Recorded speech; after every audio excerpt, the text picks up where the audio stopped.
Hey everyone, this is Kirk here again at OptionAlpha.com, and in this video we are going to talk about the Volatility Index, or more commonly referred to as the VIX, the VIX. So what is the VIX, or the Volatility Index? Well, the VIX is simply just the ticker symbol for the Chicago Board of Options Exchange Market Volatility Index. And what it does is it measures the implied volatility of S&P 500 index options. That's really it in a nutshell. You may hear it referred to as the fear index or the fear gauge, but all it's simply doing is measuring implied volatility.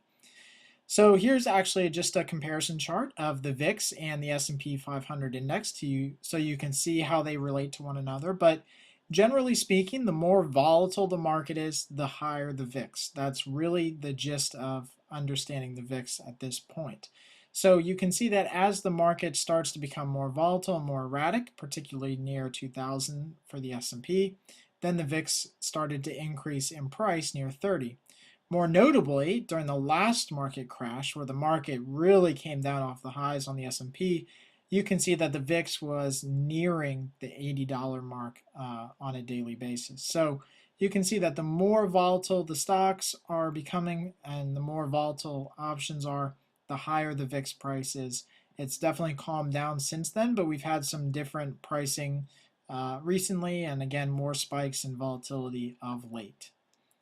So the volatility index, getting into some more rough details about it, the VIX is quoted actually as a percentage points and translates very roughly into the expected change in the S&P 500 index over the next 30-day period, which is then annualized. So again, I know that's a lot to take in, so let's use an example.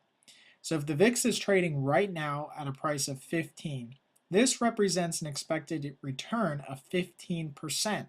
But again, that's annualized, so that equates to a 1.25% change on average, up or down, just a 1.25% swing in the market over the next 30-day period. So you can see there's actually pretty low reading on the VIX. A VIX of about 15, meaning about 1.25% over a 30-day period.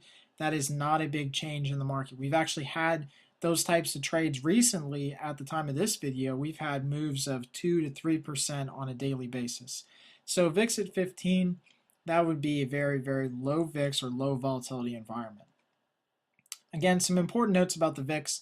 The VIX pricing is calculated using near-term and next-term options for the S&P 500. So again, this is the first and second month of expiration.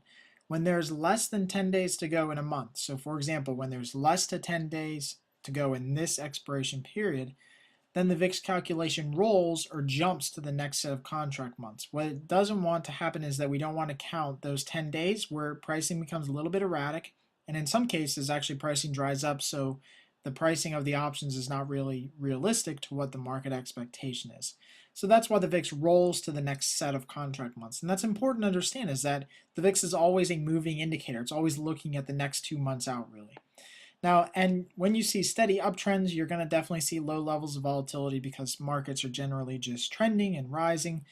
And when the markets are falling, you see panic, which causes high level of volatility. It means that option traders are buying more protection.